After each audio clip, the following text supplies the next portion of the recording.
Ok, perfecto. Pues entonces ahora sí podemos inclinar nuestro rostro y pedir la bendición al Señor.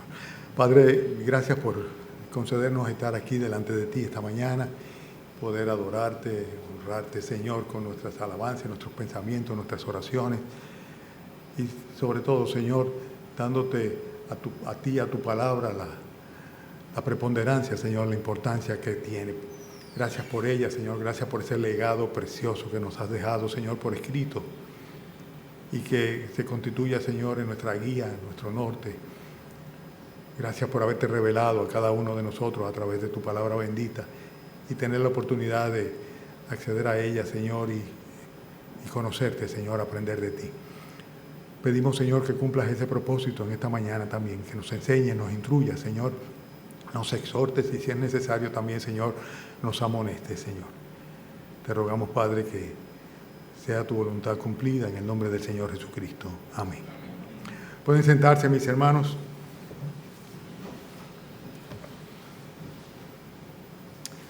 Estamos en el capítulo 21 de Mateo, del Evangelio de San Mateo. Y recuérdense cómo la semana pasada estuvimos viendo todo el proceso del primer ingreso al Señor Jesucristo en Jerusalén, ya previo al momento en que se iba a entregar en la cruz del Calvario para redimirnos a nosotros de la consecuencia del pecado, de la muerte eterna, de la condenación. El Señor Jesucristo entra a la ciudad, ahí se encuentra, lo vimos nosotros en el versículo 21, los primeros versículos, que tuvo inclusive problemas con el hecho de que había una serie de personas que estaban en el templo así, negociando con ellos, y el Señor reitera una vez más que su casa es casa de oración.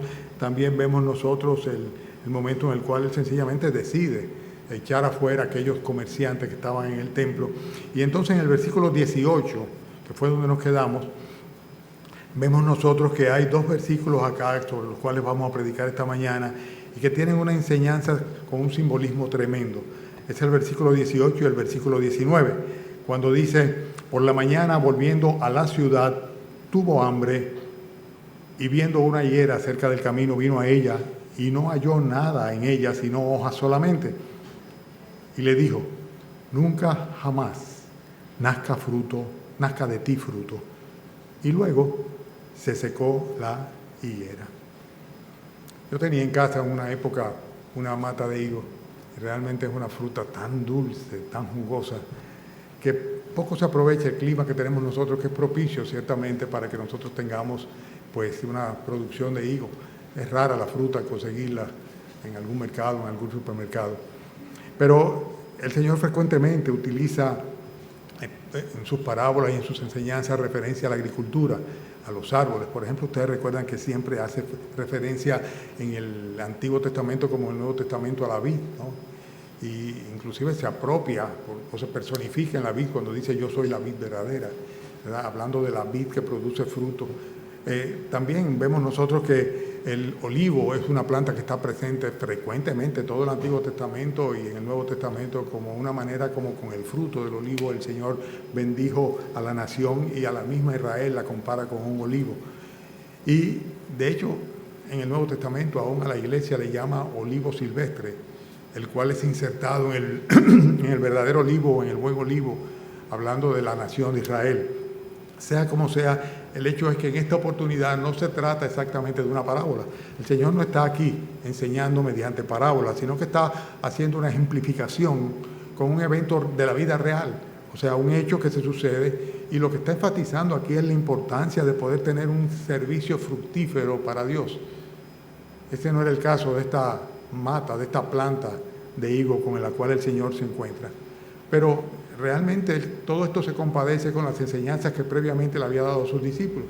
Recuérdense que había una especie como de competencia o afán en tener prioridad o preeminencia entre ellos, al punto tal de que el Señor en varias ocasiones tiene que amonestarle, y aún llegaron a acudir a intermediarios para tratar de asegurar el lugar que tendrían en el reino del Señor Jesucristo. Pero el Señor está enseñándole acá desde hace rato que lo importante no es la posición que tengamos ni la preponderancia que podamos tener, sino fundamentalmente la disposición de servir, que es de eso que se trata, de ser útil para los propósitos de Dios. Por eso el Señor les va a enseñar que más grande, realmente, o más importante es aquel que sirve que el que es servido. Y se pone Él como ejemplo. Dice, el Hijo del Hombre no vino para ser servido, sino para servir y para dar su vida en rescate por mucho. En este caso estamos hablando de una higuera. Y el versículo 18 dice literalmente que por la mañana, volviendo a la ciudad, tuvo hambre. Habían salido, después de haber estado en la ciudad de Jerusalén, habían salido y ahora regresaban de Betania de nuevo a Jerusalén. Y cuando iban en camino de Betania hacia Jerusalén, se encuentran con que hay una higuera en el camino. Aparentemente el énfasis está en que el Señor fue que se puso sus ojos sobre la higuera, más que los discípulos en sí. Pero el hecho es que hay aquí una planta de la cual el Señor tiene ciertas expectativas y a través de la cual nos va a enseñar a nosotros cuál debe ser nuestra manera de pensar y nuestra manera de obrar también. Porque en cierta manera todos nosotros somos higueras, si somos parte de la familia de Dios. Y en este sentido sabemos que la primera mención que hay de una higuera en el Antiguo Testamento, en la palabra de Dios, trata del momento aquel en el cual Adán y Eva pecaron y se escondieron de la presencia del Señor, y dice que se hicieron delantares.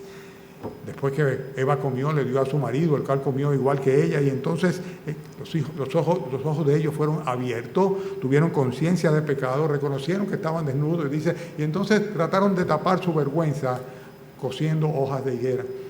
En otras palabras, un fruto que no estaba destinado para, a través de las hojas, bendecir a las naciones, fue mal utilizado, tratando de cubrir con algo que era imposible lograrse el pecado que habían cometido al desobedecer, a transgredir el mandato de Dios en el huerto del Edén.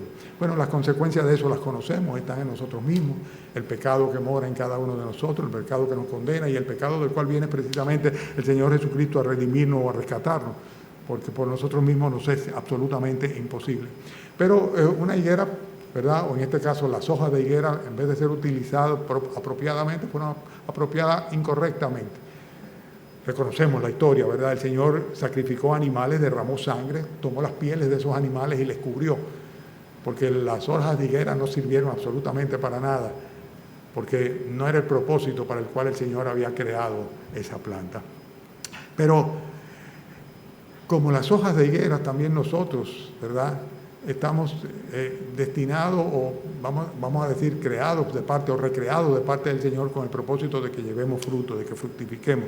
La misión de esta hoja, de esta planta, del higo, de la higuera, era fructificar, o sea, era tener higos. ¿Y tener higos para qué? Para que los hombres consumieran ese higo.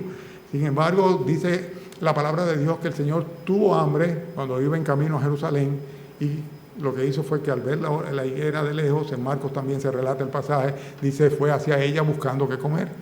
Esto nos habla de la humanidad de nuestro Señor Jesucristo, o sea, plenamente, cómo fue hombre plenamente. Por eso Cristo es capaz, es el único capaz de redimirnos y sustituirnos como hombre, porque como hombre somos pecadores y como hombre estamos destituidos de la gracia y del favor de Dios. Y tenía que ser un hombre quien pagara por la culpa del hombre, pero el hombre no podía por sí mismo saciar de ninguna manera la justicia divina. Consecuentemente, Dios se hace hombre, plenamente Dios y hombre en la persona de nuestro Señor Jesucristo. Y por eso vemos acá que Él lloró, y que tuvo hambre, y sabemos también que Él lloró frente a la tumba de Lázaro, y vemos cantidad de pasajes cómo fue conmovido dentro de sí, y a pesar de que estaba plenamente lleno del Espíritu Santo y fue el hombre que nunca pecó, sin embargo, la plenitud de la soberanía y de la majestad de Dios estaban completamente en Él. Por eso vemos que Él tuvo hambre, dice acá. Y esta higuera no fue capaz de darle al Señor Jesucristo lo que Él esperaba. Y en ese sentido, yo voy a hacer un paralelismo.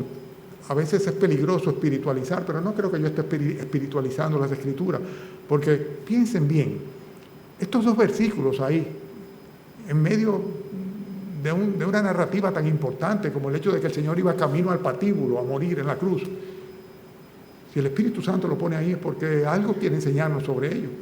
Y sin lugar a duda, la higuera tenía la misión de fructificar para alimentar, y en este caso específico, esta higuera que estaba ahí, el Señor estaba esperando que tuviera frutos de los cuales Él pudiera nutrirse. Pero no funcionó así. ¿Por qué? Porque ella no estaba simplemente apta para proveer aquello que el Señor estaba solicitándole. Y cada uno de nosotros, en cierta manera, somos como higuera, y ahí es donde viene el paralelismo. nosotros debemos producir fruto para el Señor. Dios nos creó, Dios nos sustenta la vida, así como lo hace con las plantas, como lo hace con los animales. Dice, y no estamos aquí de casualidad, ni sin propósito. Y sobre todo sabemos bien que todos aquellos que hemos recibido el perdón y la salvación, el Señor nos ha dejado en la tierra durante un tiempo para que nosotros proclamemos las virtudes de aquel, de nuestro Señor Jesucristo, que para su gloria y excelencia nos redimió y nos rescató. O sea, nosotros tenemos una misión, nosotros tenemos como iglesia una función. Nosotros somos la sal del mundo, nosotros somos la luz de la tierra, nosotros debemos producir fruto para Dios. Sin embargo, esta higuera no estaba en absoluto apta para producir fruto para el Señor. Ahora llama también la atención el hecho de que cuando se habla de la higuera, dice que la higuera estaba cerca del camino. El detalle está ahí, solamente tenemos que reflexionar sobre ello. O sea, no fue una higuera que el Señor mandó a comprar higos en otra parte o que se lo trajeron, sino que sencillamente el Señor alzó la vista, miró hacia allá, y eso me recuerda también como hizo con Zaqueo.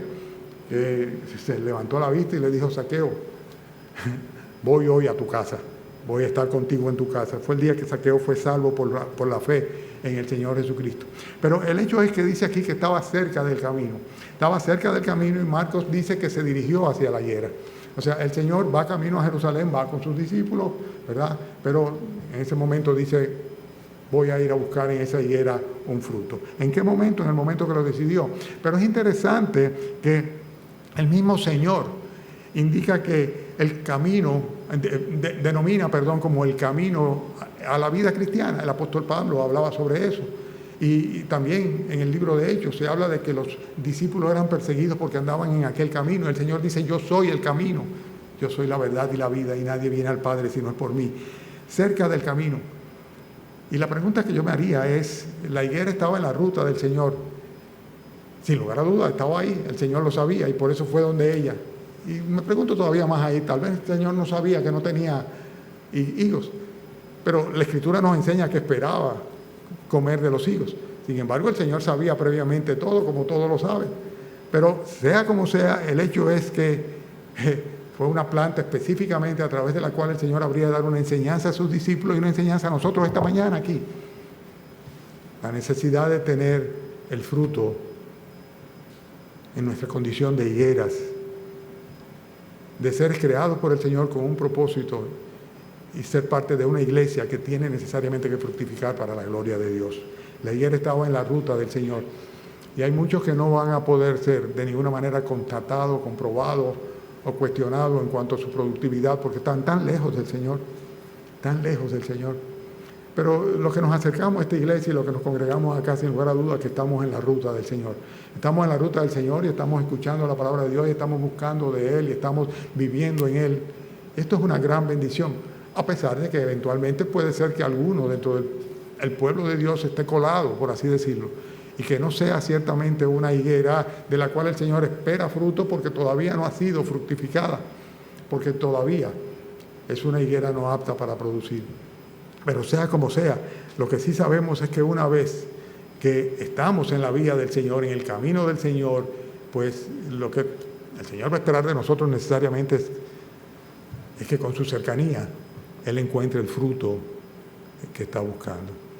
Sí, estoy espiritualizando, tal vez sí, tal vez no, pero el hecho es que sin lugar a duda había una higuera, la higuera estaba en el camino, cerca del camino, el Señor se acercó a ella y estaba esperando que hubiera fruto. Estaba esperando que hubiera fruto. Y fue una gran decepción para el Señor, independientemente de que lo sabía, como sabe también cuál es el destino y el proceder tuyo y el mío. Y sin embargo, nosotros podemos ser instrumentos de la gloria del Señor, o por el contrario, vergüenza, indignos, inútiles para los propósitos del Señor. En su momento, Dios requiere fruto de nosotros. En ese momento en específico, Dios quería fruto de la higuera. El Señor Jesucristo quería del fruto de la higuera, quería los higos. En este caso, nosotros vemos que el pasaje de Marcos dice que solamente era hojas lo que había, que no había ningún tipo de fruto, porque no era tiempo de que hubieran higos. Sin embargo, es interesante que la planta de la higuera, el brote de hojas va paralelamente con el brote de la fruta. O sea, fructifica al mismo tiempo que bota las hojas y vuelve de nuevo a renacer.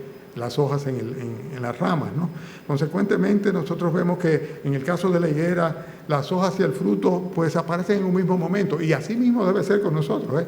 ¿En qué sentido? En el sentido de que en el caso del cristiano, una vez que hay una conversión, paralelamente a esa conversión viene la santificación. O sea, Dios nos santifica, nos aparta, como decía nuestro hermano hace un rato, nos aparta para Él, nos santifica para Él, su Santo Espíritu viene a nuestro corazón y en consecuencia debe venir una fructificación en la vida del creyente. O sea que todo lo que tiene que ver con la conversión, la santificación y la fructificación, el producir fruto, es, por así decirlo, una consecuencia de la otra y es un solo paquete, es un solo paquete. Dios no solamente te salva, ¿verdad?, mediante la conversión, mediante el nuevo nacimiento, pagando por ti o en lugar tuyo tus pecados y en lugar mío también, lógicamente, ¿verdad?, sino que además de eso nos aparta para Él, con el propósito de que llevemos fruto para Él. Y todo esto debe ser algo, por así decirlo, consecuente y seguido, inmediato. Algunas personas piensan que deben fructificar después de conocer la Biblia entera. No, no es necesario. No es necesario. El fruto viene como consecuencia de la transformación inmediata que hace el Espíritu Santo en nuestro ser, cuando liberándonos de la carga del pecado, viene a tomar control de nuestra mente y de nuestros corazones. Y es la invitación que nos hace el Señor a ser renovados en el espíritu de nuestra mente. Y para esto la palabra de Dios tiene una influencia muy grande y la vida eclesiástica también. Sea como sea, el hecho es que Dios en un momento dado requiere también de nosotros fruto. En el caso del cristiano, vuelvo y repito desde el principio, te convertiste, debes fructificar. ¿Qué vas a esperar? ¿10 años? ¿15 años? ¿20 años? ¿Cuándo? Tal vez no tendrás la oportunidad de producir el fruto que el Señor está esperando de ti. Esta higuera no lo tuvo. Lo leímos ya. O sea, no tuvo oportunidad de producir ese fruto. Solamente el Señor sabe. Pero quiero llevarles a ustedes a leer los versículos que van desde el 33 al 43, ahí mismito. Por favor, en Mateo capítulo 21, versículo 33. Y les ruego que me sigan en la lectura. Cuando dice, oíd otra parábola. Hubo un hombre, padre de familia, el cual plantó una viña. En este caso se trata de una viña, no de una mata de higo, que por lo general son matas aisladas. Esto es todo una serie, una secuencia de plantas de vid. Dice, la acercó de vallado, cavó en ella un lagar, edificó una torre y la arrendó a unos labradores y se fue lejos. Cuando se acercó el tiempo de los frutos, hay un tiempo en el cual el Señor demanda fruto, ¿verdad? Envió a sus siervos los labradores para que recibiesen sus frutos. Mas los labradores, tomando los siervos, a unos golpearon, a otros mataron y a otros apedrearon. Envió de nuevo otros siervos más que los primeros, e hicieron con ellos de la misma manera. Finalmente les envió su hijo, diciendo, tendrán respeto a mi hijo. Mas los labradores, cuando vieron al hijo, dijeron entre sí, este es el heredero, venid, matémosles y apoderémonos de su heredad. Y tomándole le echaron fuera de la viña y lo mataron. Versículo 40. Cuando venga pues el Señor de la viña, ¿qué hará a aquellos labradores? Y le dijeron, a los malos destruirá sin misericordia, arrendará su viña a otros labradores que le paguen el fruto a su tiempo. Jesús les dijo, ¿nunca leísteis en las Escrituras la piedra que desecharon los edificadores ha venido a ser la cabeza del ángulo? El Señor ha hecho esto y es cosa maravillosa a nuestros ojos. Por tanto, os digo que el reino de Dios será quitado de vosotros y será dado a gente que produzca los frutos de Él. Qué interesante. Evidentemente, esta parábola se refiere a la nación de Israel. La nación de Israel que se había convertido en una vid infructífera y que el Señor mandaba con expectativa de que a través de sus profetas, de que hubiera un arrepentimiento y una producción de fruto para la gloria de Él, y sin embargo no era así. Finalmente mandó a su propio Hijo, al Señor Jesucristo, y lo que hicieron fue crucificarle. Entonces el Señor habla acá de que el Señor habría de buscar personas que produjeran el fruto que Él esperaba. Y sin lugar a dudas está haciendo referencia a la iglesia. Dios requiere fruto de ti y de mí. Nuestras vidas deben fructificar para Dios. ¿Están captando la enseñanza? Esta es la enseñanza de la parábola. O sea, el Señor Jesucristo se decepcionó, por decirlo así, cuando no encontró fruto donde esperaba tenerlo, donde esperaba encontrarlo. Porque hay un momento en el cual debemos fructificar. Y el Señor, en un momento dado, soberanamente va a requerir fruto en nuestras vidas. Lo va a requerir. Algunos en un momento, otros en otros, pero sin lugar a duda que tarde o temprano tendremos que dar cuenta delante del Señor cada uno de nosotros decide. Lo que hayamos hecho mientras estamos en el cuerpo, sea bueno, sea malo. Eso es lo que la Escritura enseña. La excusa era muy clara. En Marcos 11:13 dice, no, lo que pasa era que no era tiempo de higos. Fue a buscar higos, pero no había higos porque no era tiempo de higos. ¿Y cuál es el tiempo de higos? El tiempo de higos es el tiempo en el cual el Señor decide que seamos fructíferos y requiere de nosotros ese fruto. Ese es el tiempo. Ese es el tiempo. Hermanos, soberanamente, Dios requirió fruto de esa higuera. Soberanamente. Y el argumento, la excusa, bueno, es que yo todavía no puedo, que todavía no es tiempo, que tengo que esperar hasta el año que viene, que todavía yo no conozco bien la Biblia, que estoy dudando, lo que bueno, yo vengo de otra religión, bueno, que yo tengo hay que comprender, es que ya te he dado. Todas estas cosas son excusas. Podemos decir que el Señor hizo mal cuando maldijo a la higuera porque no tenía fruto. ¿Alguien se atreve a decir algo así? Y sin embargo no hay otra razón para la cual maldijera a la higuera, simplemente porque esperaba tener fruto de ella y no la recibió. No la tuvo. Soberanamente. La excusa no era suficiente. Nosotros debemos estar siempre listos y preparados. Escuchen lo que dice Colosenses, capítulo 1, versículo 10. Dice que para que andéis como es digno del Señor Jesús, agradándole en todo, dice, llevando fruto en todas buenas obras y creciendo en el conocimiento de Dios. Hay una conexión aquí bien interesante.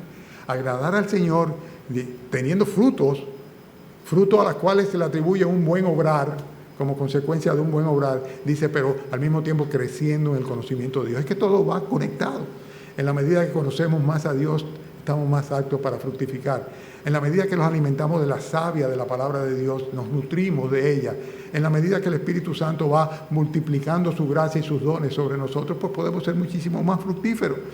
Pero no hay excusa posible. O sea, el Señor en un momento dado determina que requiere fruto, pide cuenta sobre ellos y no podemos decir en ese momento, no, es que tú sabes que ahora no es el momento porque este tiempo de hojas no es tiempo de fruto. Hermanos, lo único que encontró el Señor fueron hojas solamente. Dice el versículo 19, viendo una higuera cerca del camino, vino a ella y no halló nada en ella, sino hojas solamente. Wow. Hojas solamente. Sí, podría hacer el paralelismo mental y decir, se refiere a aquellas obras que van a ser quemadas, aquellas cosas que no tienen valor, que no nos llevarán a ningún tipo de recompensa en el reino de los cielos, porque solamente son hojas y hojarascas, como dice. Paja, cosas que no tienen ninguna importancia, porque no hay un fruto verdadero. Hay muchos pasajes donde habla la Escritura sobre lo que el Señor espera de nosotros. Y yo voy a citar solamente algunos, pero traten de seguirme y retenerlo. No los busquen, porque yo se los voy a leer despacio. El mismo Señor Jesucristo en el capítulo 15 de Juan, en el versículo 16, dijo a sus discípulos, no me elegisteis vosotros a mí, sino que yo os elegí a vosotros, y os he puesto para que vayáis y llevéis fruto, y vuestro fruto permanezca. Os he puesto para que vayáis, llevéis fruto, y vuestro fruto permanezca. Y esa permanencia es hasta el día que estemos en la presencia del Señor y podemos humildemente presentarnos a su juicio. En Mateo capítulo 7, en el versículo 16, el Señor enseña lo mismo cuando dice, aplicándose a los cristianos y diferenciándolos de los que no lo son, dice, por sus frutos lo conoceréis. ¿Acaso se recogen uvas de los espinos o higos de los abrojos? O sea, solamente la higuera puede dar higos. Y de ninguna manera nosotros podemos pretender que las uvas nazcan en matas de espinas, y no tiene que ser en la vid necesariamente. Y el Señor está diciendo que debemos producir un fruto y que ese fruto debe identificar nosotros como cristianos. ¿Qué lejos está hoy día la iglesia en términos generales, hablando en términos generales, o las iglesias? En las iglesias cualquiera dice, ven adelante, confiesa tu pecado delante del Señor y pídele perdón y di, Señor Jesús, ven a mi corazón, perdona mis pecados, te recibo como mi Señor y Salvador, y de inmediatamente celebramos que es un hijo de Dios, una hija de Dios nacida de nuevo. Realmente es mejor esperar el fruto. Porque no cabe ningún tipo de lugar a duda de que si Jesucristo viene al corazón de una persona, no lo deja igual. Es que no lo deja igual. Es que el Espíritu Santo no lo deja igual. Ya más nunca viene a ser la misma persona que era antes. Es transformada esa persona. Y comienza a producir fruto.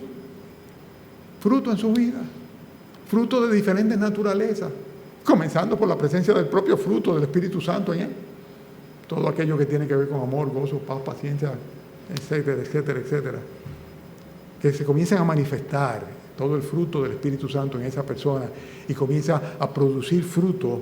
¿Por qué? Porque sencillamente no puede evitarlo. El fruto lo identifica como cristiano. Su vida, su proceder, su mentalidad, sus pensamientos, sus preferencias hacen que esa persona sea distinta.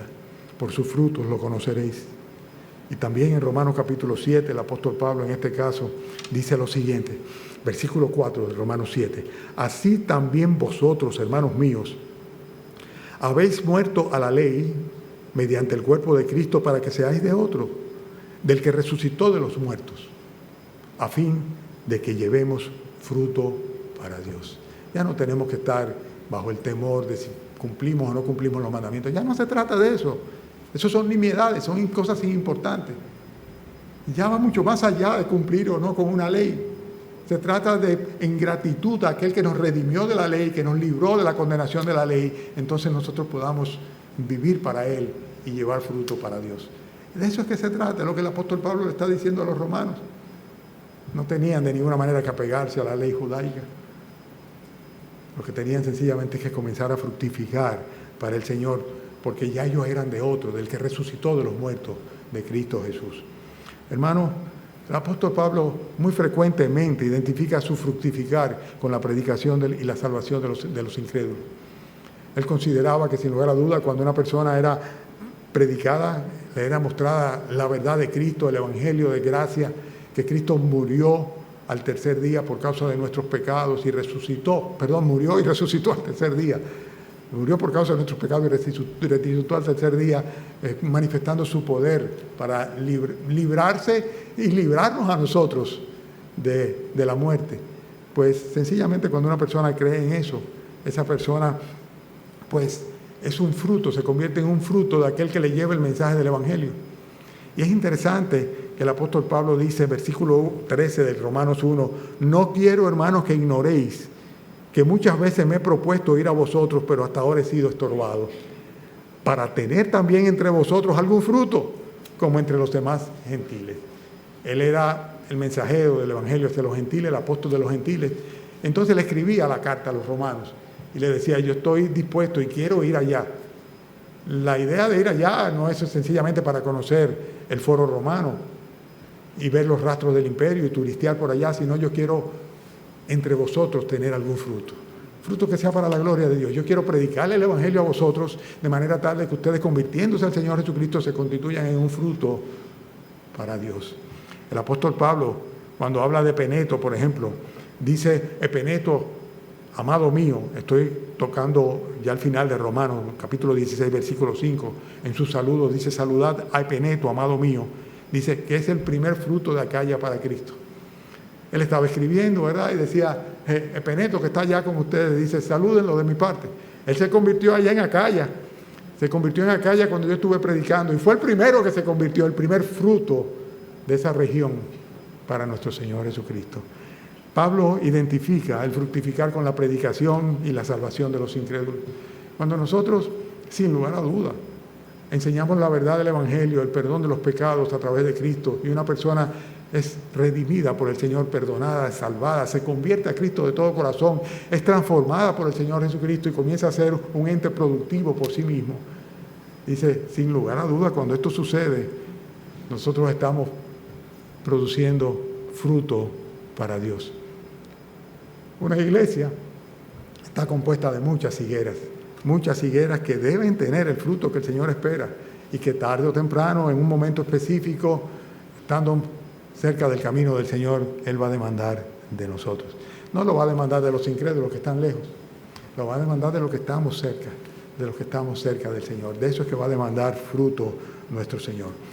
En Tito capítulo 3, versículo 14, cuando el apóstol le habla a través de la carta esta, le dice lo siguiente a Tito.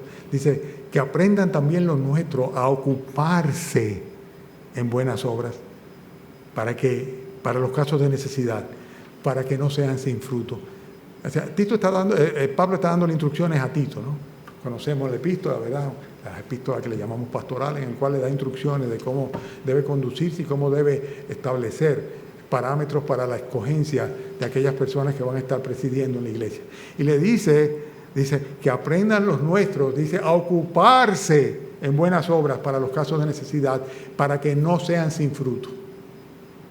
Para que no sean sin fruto.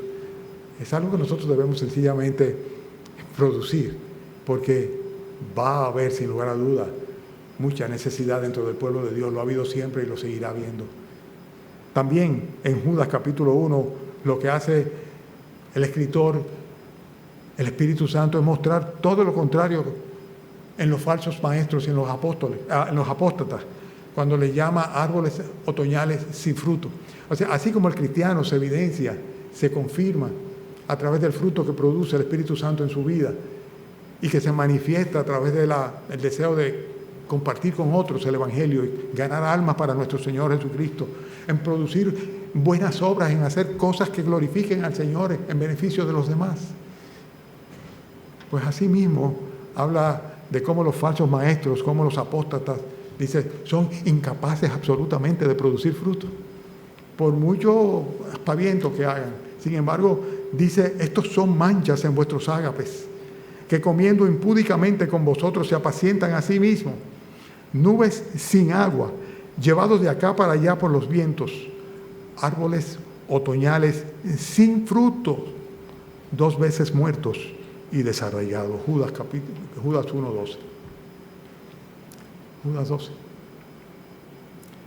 O sea que fíjense el alto contraste. Bien, el Señor no espera ni siquiera de aquellos que están entre nosotros que no son creyentes, ni siquiera de aquellos que se hacen pasar por así decirlo como maestros de la palabra de Dios, o profetas o pastores o lo que quieran llamarle, pero que realmente no han nacido de nuevo, no conocen a Dios absolutamente. Dice, son solamente árboles otoñales, o sea, en decadencia, ya que no tienen ningún tipo de posibilidad de fructificar. Lo que viene después es el invierno, después del otoño.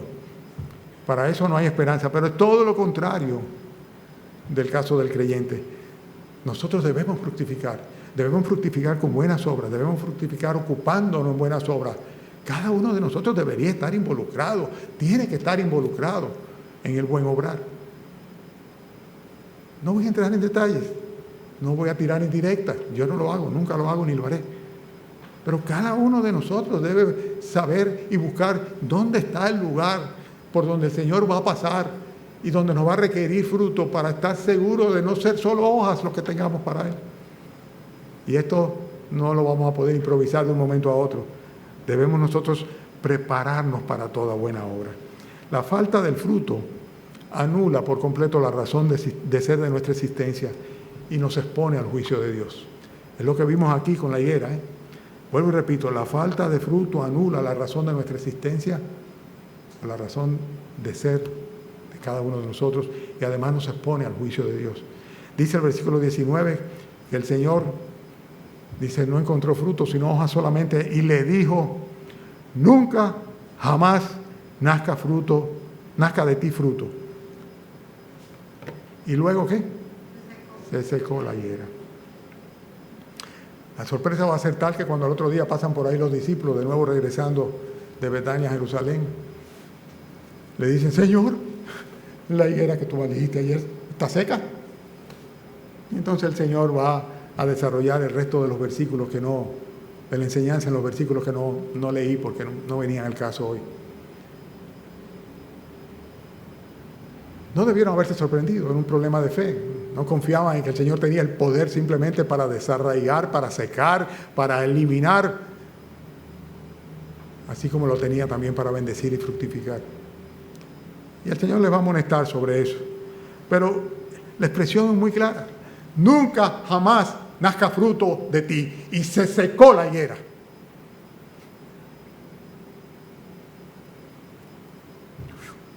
qué juicio, qué sentencia y qué consecuencia. Qué triste, qué terrible, qué terrible. En Mateo 3, versículo 10, él decía, el hacha está puesta a la raíz de los árboles. Por tanto, todo árbol que no da fruto es cortado y echado en el fuego. En Mateo capítulo 7, versículo 18 en adelante, dice, no puede el buen árbol dar malos frutos, ni el árbol malo dar frutos buenos. Todo árbol que no da buen fruto es cortado y echado en el fuego. Así que por su fruto los conoceréis.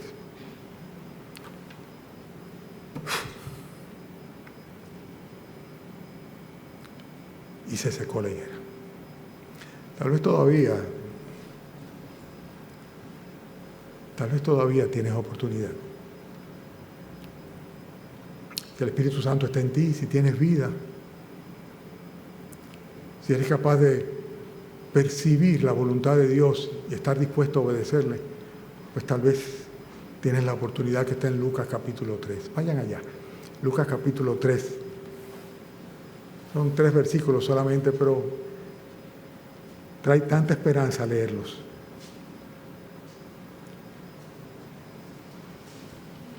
¿Estás tú fructificando para el Señor o solamente produces hojas solamente? ¿Estoy yo fructificando para el Señor o solamente son hojas? Eso es lo que yo me pregunto. Porque no quisiera jamás oír una sentencia del Señor sobre mí, en la cual dice, se te acabó el tiempo. Lucas capítulo 13, ¿lo tienen? Versículo 6. Dijo también esta parábola, ahora sí se trata de una parábola. Tenía un hombre una higuera plantada en su viña y vino a buscar fruto en ella y no lo halló. Y dijo al viñador, he aquí hace 3 años que vengo a buscar fruto en esta higuera y no lo hallo. Córtala. ¿Para qué inutiliza también la tierra? Él entonces respondiendo le dijo, Señor, déjala todavía este año, hasta que yo cabe alrededor de ella y la abone. Y si diere fruto, bien, y si no, la cortará después. Claro, está hablando de la nación de Israel. Es una alegoría, la higuera, la nación de Israel nuevamente. Ya el Señor estaba en la disposición de sencillamente cortarla. Pero sin embargo, apareció un intercesor.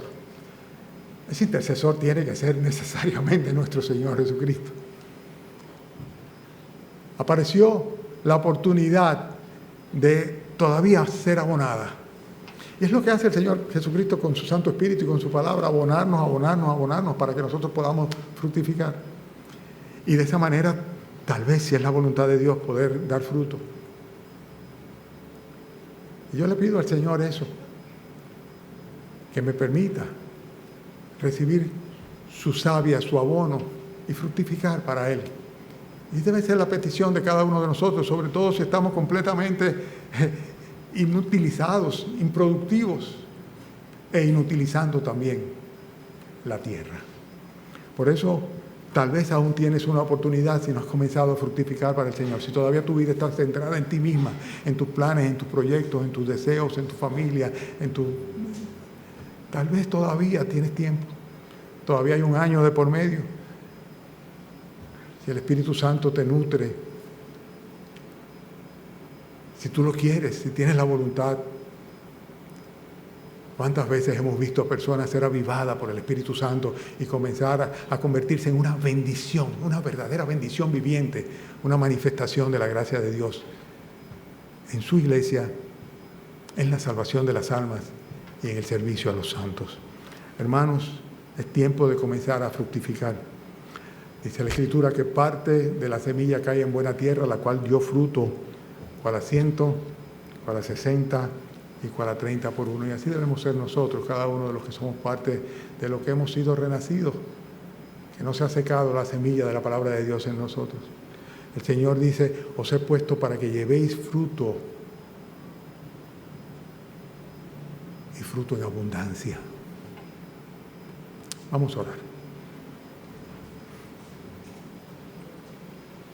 Padre, sabemos que no se trata de una alegoría, sino de un ejemplo. Sabemos que no se trata de una parábola, Señor, sino de una realidad, Señor. La higuera no era útil para tus propósitos y tú soberanamente determinaste, Señor, que su tiempo de vida terminara. Oh, Padre bendito, queremos ser útiles para tu propósito, Señor. Ayúdanos, Señor. Tal vez alguno no sabe todavía qué es lo que tiene que hacer. Tal vez alguno todavía no se ha nutrido suficientemente de la savia de tu palabra. Ha sido descuidado en ese sentido, Señor. Tal vez no hemos sido diligentes en nutrir a nuestros hijos en la verdad. Oh, Señor, tal vez necesitamos tu abono, Señor. Pero, Padre, no nos descartes. No nos descartes como iglesia, como congregación. No nos descartes, Señor, como hijos, como siervos, Señor. No nos descartes de ninguna manera, Señor. Permite, Señor, que podamos ser productivos y que cuando tú demandes de nosotros fruto, estemos plenos de ella, Señor. Estemos llenas. Que tú puedas, Señor, escoger entre higo y higo. Y hacernos, Señor, personas reproductivas. Gracias por esta mañana y gracias, Padre, por estos 2 versículos. Gracias, Padre, por mostrar tu carácter, Señor Jesús, a través de tu palabra. Ayúdanos, Señor, a honrarte, así como te cantamos, Señor, por quien eres tú, Señor. Llévanos con tu bendición, Señor. Permite que lo que tú quieras, Señor, de estas cosas no solamente se retengan en nuestras mentes, sino, Señor, que también las pongamos, Señor, en práctica. Eres tú, Señor, quien produces en nosotros tanto el querer como el hacer, por tu buena voluntad, Señor. Y pedimos que tengas tu buena voluntad para con nosotros, en el nombre del Señor Jesucristo. Amén.